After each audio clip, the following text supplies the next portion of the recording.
Hello friends, in this video we will understand the real problems of life.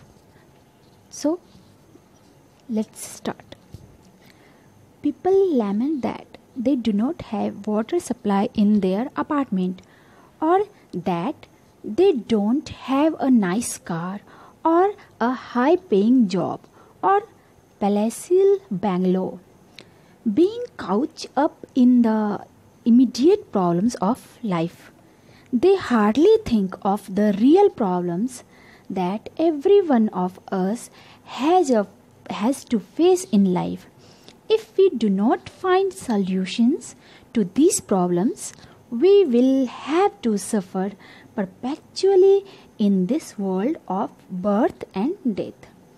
All the petty problems that we face in our day-to-day lives are a subset of these four real problems of life. The problems that fulfill the above three criteria are explained below. So, these four problems are death, old age, disease, and birth. These problems are very common in living beings. So, we all of us suffer from these problems. So, nobody can get solution to solve these problems. Okay. So, death is no one wants death. So, but we can't avoid it. The old age, also no one wants to get old, but also we can't avoid it. Disease, no one wants any disease, but we can't avoid it.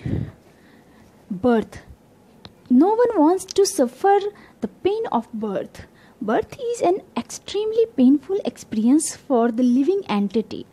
For 9 months, the human fetus lies cramped within a darkness of womb, suffering severely, scorched by the mother's gastric fire, continually jolted by sudden movements, and feeling constant pressure from being contained in a small sac within surrounds him in the womb.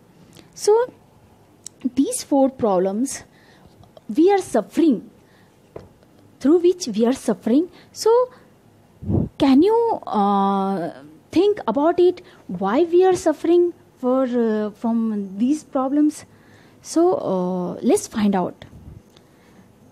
All the advancement in the science and technology, whether in the form of grinder, fan, car, washing machine, are oriented towards eliminating or reducing the problems of life.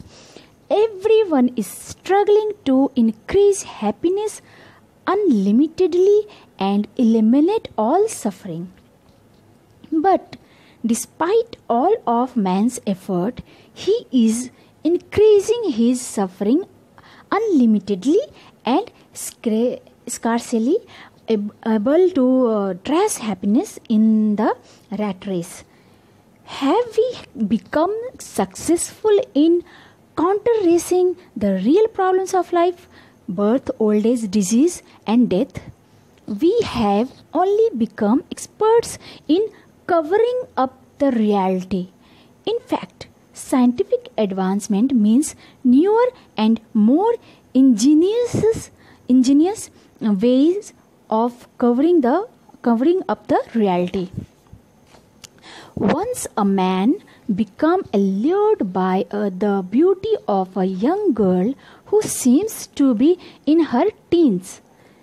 She was tall, had a long hair, and wore stylish sunglasses. He followed her all the day to her house in order to get to know more about her.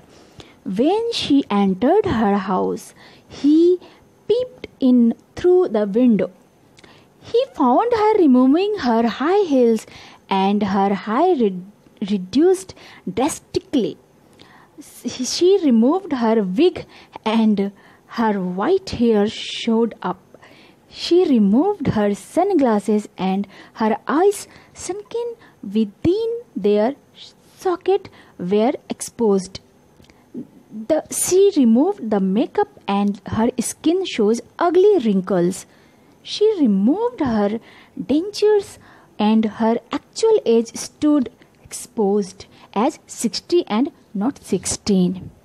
Similarly, modern science has come up with many sophisticated technological gadgets which give a superficial covering of comfort and advancement to life.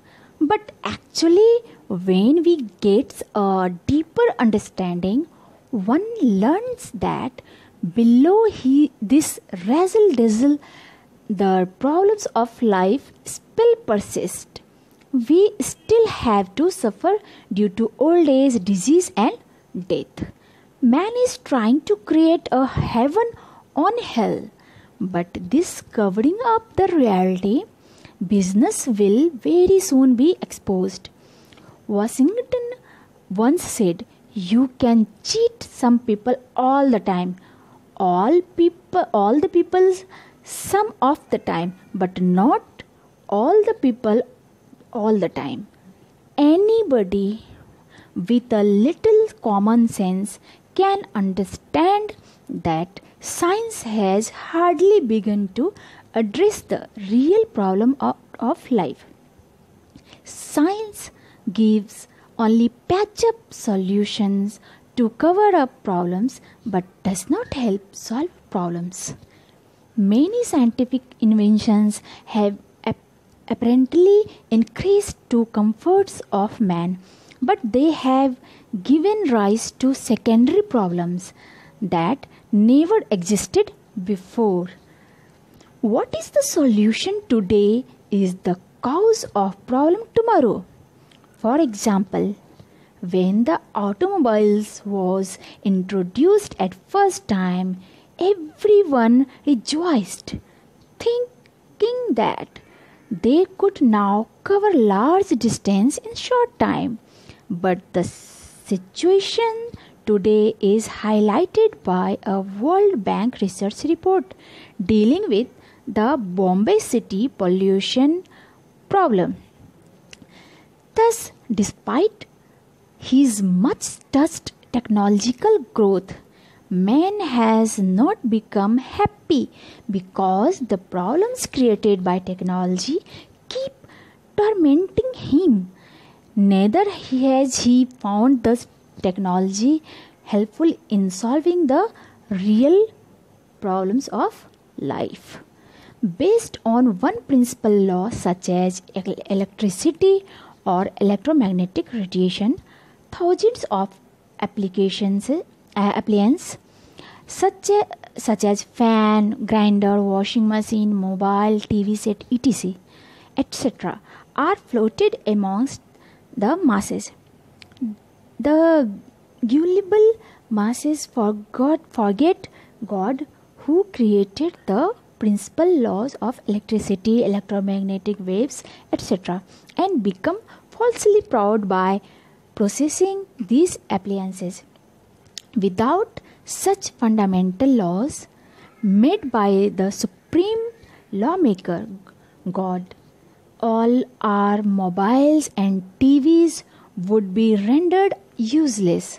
Therefore, Srila Prabhupada said, "Give God the Nobel Prize," but the so-called advancement in science and technology has not been able to solve the real problems of life.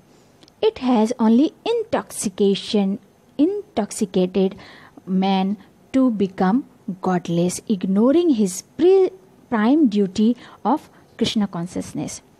A powerfully built, blind and crazy man who is equipped with a knife is certainly dangerous. Similarly, the spiritually ignorant and materially infatuated modern man who has the advanced human intelligence and the knowledge of science is certainly a curse. So, these are the way we can understand what is the actually why we suffering these problems, and we have to go actually. So thank you. Hare Krishna. Phase in life.